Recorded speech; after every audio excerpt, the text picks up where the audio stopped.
ଗଞ୍ଜାମ ଜିଲ୍ଲା ବେଗୁନିଆପଡ଼ା ପଞ୍ଚାୟତ ସମିତି କାର୍ଯ୍ୟାଳୟ ପରିସରରୁ କୃଷି ସଚେତନତା ରଥର ଶୁଭାରମ୍ଭ ହୋଇଛି। ଗୋଷ୍ଠୀ ଉନ୍ନୟନ ଅଧିକାରୀ ଦିବ୍ୟରଞ୍ଜନ ବିଶ୍ୱାଳ, ଅତିରିକ୍ତ ବିଡିଓ ନିରଞ୍ଜନ ବେହେରା, ସହକାରୀ କୃଷି ଅଧିକାରୀ ରାମଲାଲ ସାମୋଦ ପ୍ରମୁଖ ଉପସ୍ଥିତ ରହି ଏହାର ଶୁଭାରମ୍ଭ କରିଛନ୍ତି। ଗୁରୁବାରଠାରୁ ଏହାର ଶୁଭାରମ୍ଭ ହୋଇଥିବା ବେଳେ ଆସନ୍ତା 3 ଦିନ ଧରି ବ୍ଲକ ଅନ୍ତର୍ଗତ ବିଭିନ୍ନ ପଞ୍ଚାୟତର ଗ୍ରାମଗୁଡ଼ିକୁ ପରିକ୍ରମା କରି କୃଷକଙ୍କୁ ସଚେତନ କରାଇବ ଏହି ରଥ। କୃଷି ଓ କୃଷକର ଉନ୍ନତି ପାଇଁ ସରକାରଙ୍କର ବିଭିନ୍ନ ଜନକଲ୍ୟାଣକାରୀ ଯୋଜନା ବ୍ୟବସ୍ଥା ସମ୍ପର୍କରେ ଏହି ରଥ ପରିକ୍ରମା କରି ଚାଷୀଙ୍କୁ ସଚେତନତା କରାଇବା ସହ ପଥପ୍ରାନ୍ତ ନାଟକ ମାଧ୍ୟମରେ ମଧ୍ୟ ସଚେତନତା କରାଯିବ ବୋଲି ସୂଚନା ମିଳିଛି। ମୁଖ୍ୟମନ୍ତ୍ରୀ କୃଷି ଉଦ୍ୟୋଗୀ ଯୋଜନାରେ ଏବେ ଅଧିକ ସୁଯୋଗ ଏବଂ ଜଳନିଧି ଯୋଜନା ସମ୍ପର୍କରେ ମିଳୁଥିବା ଫାଇଦା ଉପରେ ଗାଁ ଗାଁରେ ପରିକ୍ରମା କରି ଲୋକଙ୍କୁ ସଚେତନତା ସୃଷ୍ଟି କରାଯିବ ବୋଲି ସୂଚନା ମିଳିଛି।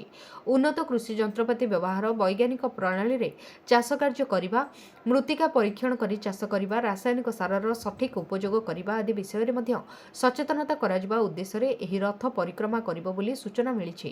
ବେଗୁନିଆପଡ଼ାରୁ ସୂର୍ଯ୍ୟନାରାୟଣ ବଡ଼ଙ୍କ ରିପୋର୍ଟ।